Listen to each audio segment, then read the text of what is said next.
Damn it. ఏంటిటా కుండబద్దలు కొడతా అట్ట. నమస్కారం, కుండబద్దల ప్రేక్షకులకి స్వాగతం. వైసీపీ మాజీ MLA Bolla Brahmanaidu Cyberabad police station పరిధిలో నకిలీ జీవోలతోటి, నకిలీ పత్రాలతోటి వేల కోట్ల రూపాయల భూములు కొట్టేయటానికి చేసిన ఓ పెద్ద తతంగం బయటపడిపోయింది. అందులో దాదాపుగా ఒక 6గురిని తెలంగాణ పోలీసులు అరెస్ట్ కూడా చేశారు.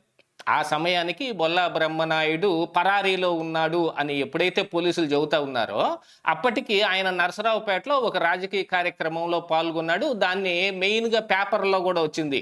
ఆ తర్వాత నుంచి ఆయన నిజంగానే గాయబైపోయాడు. కాకపోతే ఈ రోజున తమిళనాడుకి చెందిన కాంచీపురంలో ఈ బొల్ల బ్రహ్మనాయుడిని తెలంగాణ పోలీసులు అరెస్ట్ చేశారు. ఒక చిన్న లాజిక్ను వాడటంతో ఎక్కడ వాళ్ళు అక్కడ దిగ్బంధం అయిపోయి పోలీసులకు చిక్కటం వాళ్ళు వంతు అయిపోయింది. అంటే ఎన్ని కేసులు వచ్చినా, ఏ రకంగా పోలీసులు అరెస్ట్ చేయడానికి వచ్చినా వైసీపీ నాయకుల దగ్గర బోర్డ్ అన్న అస్త్రాలు ఉంటాయి.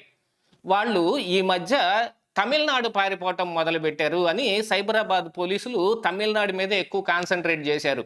అక్కడి నుంచి షిప్పుల్లో శ్రీలంక వెళ్ళటానికో, లేదు ఏదో చిన్నగా మ్యానిపులేట్ చేసి ఫ్లైటుల్లో వెళ్ళటానికో చేస్తున్న ఒక విస్తృత ప్రయత్నం.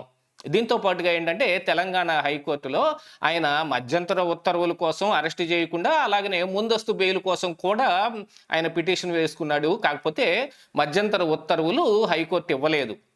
ముందస్తు బెయిల్ పిటిషన్ అయితే 11వ తారీఖు వాయిదా పడింది. ఇక దీంతో తెలంగాణ పోలీసులు చాలా చాకచక్యంగానే పట్టుకున్నారని చెప్పాలి. కాంచీపురంలో ఈయన వెళ్ళి ఒక లాడ్జిలో అద్దెకు ఉంటూ ఈయన అనుచరులు కూడా కొంతమంది ఉంటే వాళ్ళందరూ కలిసి భోజనం చేయడానికి బయటకు వచ్చారు. ఆ భోజనం చేయడానికి బయటకు వస్తారు అనే దాన్ని పోలీసులు మ్యానిపులేట్ చేశారనేదే లాజిక్ కనపడుతుంది ఇక్కడ. మరి తమిళనాడు పోలీసులు కూడా చిన్నగా ఈ విషయాన్నే బయటకు పెట్టారు. వాళ్ళు ఒకళ్ళకొకళ్ళు చర్చించుకుని వాళ్ళని కలుగులోంచి ఎలకల్ని బయటకు రావడానికి ఒక దారి చూపిస్తే వాళ్లే బయటకు వస్తారు అని. ఆ కాంచీపురంలో ఉన్న ఈ లాడ్జిలో ఉన్న బాయ్స్ మొత్తాన్ని మ్యానిపులేట్ చేసి ఎక్కడెక్కడ ఎవరు ఉన్నారని తెలుసుకొని వాళ్ళకి భోజనం లోపలికి సప్లై అవ్వకుండా వాళ్ళే బయటకు వచ్చేటట్టుగా ప్రయత్నాలు చేశారు. అందుకనే అరెస్ట్ అయ్యారు అనేది అయితే ఒక కథనం వినపడుతుంది. కాకపోతే తెలంగాణ పోలీసులు ఆయన అరెస్ట్ చేసి ఇప్పుడు సైబరాబాద్ తీసుకొస్తున్నారు. దాంతో ఇక నకిలీ జీవోల వ్యవహారం దీని మీద వైసీపీ అడ్డంగా దొరికిపోయి కొత్త కథనాలు అల్లటం మొదలుపెట్టారు. అయ్యయ్యో, బొల్లా బ్రహ్మనాయుడు అంత అమాయకుడు ఇంకెవరు లేరు, అసలు ఈ నకిలీ జీవోల గురించి బయట పెట్టిందే బొల్లా బ్రహ్మనాయుడు, ఆయన కూడా ఇందులో మోసపోయాడు. ఇలా నకిలీ జీవోలు తయారు చేసి రమేషో సురేషో ఎవరో ఆయన కంటగడితే ఆయన కూడా అందులో మోసపోయి వాళ్ళకి డబ్బులు కట్టాడు అని. కాకపోతే వైసీపీ నాయకులు అంత అమాయకులు అంటే ఆంధ్రాలో కానీ, తమిళనాడులో కానీ, తెలంగాణలో కానీ అసలు ఎవరైనా నమ్ముతారా? నమ్మే ఆస్కారం ఉందా? ఎక్కడో తమిళనాడులో టీవీకే పార్టీ విజయ్ గెలిచాడు అనగానే కుక్కల హడావుడిలాగా మరి ఇక్కడ వైసీపీ నాయకులు మా వల్లే గెలిచాడు అని వాళ్ళు ఇక్కడ చెప్పుకోవటం మొదలుపెట్టారు. ఏంటయ్యా అంటే తమిళనాడు మరి ఎన్డీఏ కూటమికి ప్రచారం చేయడానికి చంద్రబాబు నాయుడు వెళ్ళాడు కాబట్టి ఎవరు గెలిస్తే వాళ్ళది మేమే అని ఆకట్టుకోవటానికి రోజానేమో డిఎంకే వైపుగా పంపించారు. అంటే ఈ వైసీపీ నాయకులు ఇది కాకుండా ఏంటంటే అసలైన వ్యవహారం బయటపడుతుంది ఏంటి? టీవీకే పార్టీకి చాలా దగ్గరగా ఉంటున్న మరి YS Jaganmohan Reddy cousin brother ఒక ఆయన ఉన్నాడు, ఆయన కాపాడుతాడు అని ఈ బ్రహ్మనాయుడు మరి తమిళనాడు వెళ్ళాడు అనేది కూడా ఒకటి వినపడుతుంది.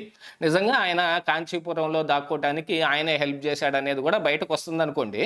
కాకపోతే తెలంగాణ పోలీసులు ఖచ్చితంగా ఇందులో ఒక 6గురిని అయితే అరెస్ట్ చేశారు. వాళ్ళు ఇచ్చిన సమాచారం ప్రకారంగా మొత్తం ఈ బ్రహ్మనాయుడు ఆధ్వర్యంలోనే మొత్తం జరిగాయి అనేది.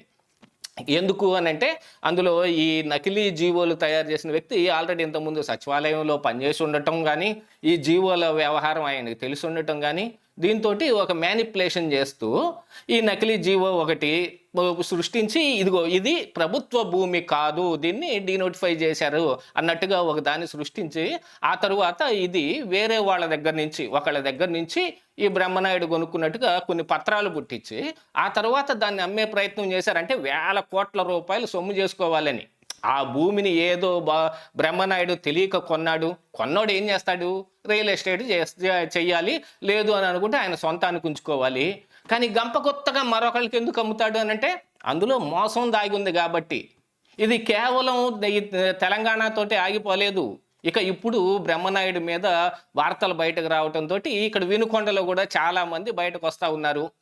మొన్ననే ఇద్దరు దంపతులు వచ్చి వాళ్ళకి ఏం జరిగిన అన్యాయం కానీ దాని గురించి పూర్తిగా మీడియాలో చెప్పారు. ఆ తర్వాత నుంచే బ్రహ్మనాయుడు గాయబైపోయాడు. గతంలో మరి ఈ లిక్కర్ స్కామ్లో కూడా మనం చూసుకుంటే చెవిరెడ్డి భాస్కర్ రెడ్డి ఆయన అనుచరుడు ఇద్దరూ కలిసి బెంగళూరు ఎయిర్పోర్ట్కి వెళ్ళి అక్కడి నుంచి శ్రీలంకకు పారిపోవడానికి ప్రయత్నం చేశారు. అక్కడే కదా సిట్ అధికారులు పట్టుకుంది. ఇలాంటివి ఖచ్చితంగా చేస్తారని తెలుసు. వీటన్నిటికంటే ఇంకా ముందుగా ఏం జరిగింది, కాకాని గోవర్ధన్ రెడ్డి కూడా నేను హైదరాబాద్లోనే ఉన్నాను, అక్కడున్నాను, ఇక్కడున్నాను అని మీడియాలో లీకులు ఇస్తా ఆయన కర్ణాటక పారిపోయి అక్కడ నందిగ్రామ్లో ఉన్న ఒక రిసార్టులో ఉంటే పోలీసులు ఆయన్ను కూడా పట్టుకొచ్చారు. ఇది వైసీపీ నాయకులకి వెన్నతో పెట్టిన విద్య. మోసం చేయటం, దగా చేయటం, డబ్బులు అక్రమంగా సంపాదించటం, కేసులు మీదకు వస్తున్నాయనంటే దేశాలు వదిలిపెట్టి పారిపోయే ప్రయత్నం చేయటం. యాక్చువల్గా అదేదో సినిమాలో నిజంగా అదే అనుకుంటారు.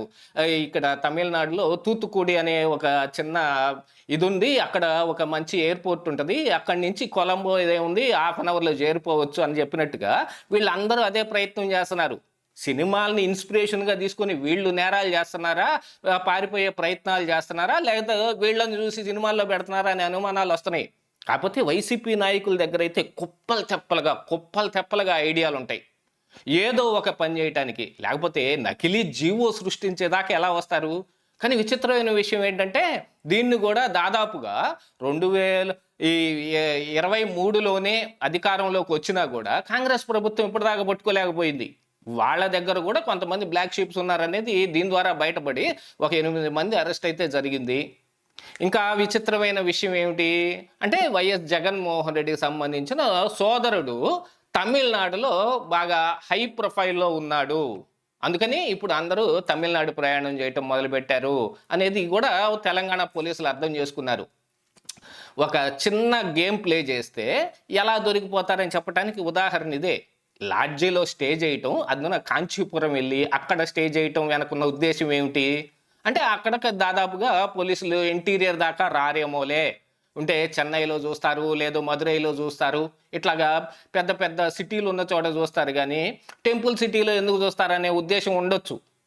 అలా అందుకని వీళ్ళు కాంచీపురం వెళ్ళినా ఏదో దైవ దర్శనం చేసుకుంటానికి వచ్చాం, మేము మీనాక్షి అమ్మవారిని దర్శించుకోవడానికి వచ్చామని కొన్ని అబద్ధాలు కూడా బొంకుతూ ఉంటారు. అలాంటిది అక్కడ వెళ్ళి లాడ్జీలో స్టే చేస్తే పోలీసులు ఇంకా ప్లే చేసి ఒక పెద్ద గేమ్ని లాజిక్ ద్వారా బయటకు పట్టుకొచ్చారు. ఇప్పుడు తమిళనాడు నుంచి తెలంగాణకు తీసుకొస్తున్నారు. వచ్చిన తర్వాత బ్రహ్మనాయుడు ఇంకెన్ని నాటకాలు ఆడతాడో ఇక ముందు కనపడిద్ది మనకి. ఇదే ఈరోజు కుండబద్దలు.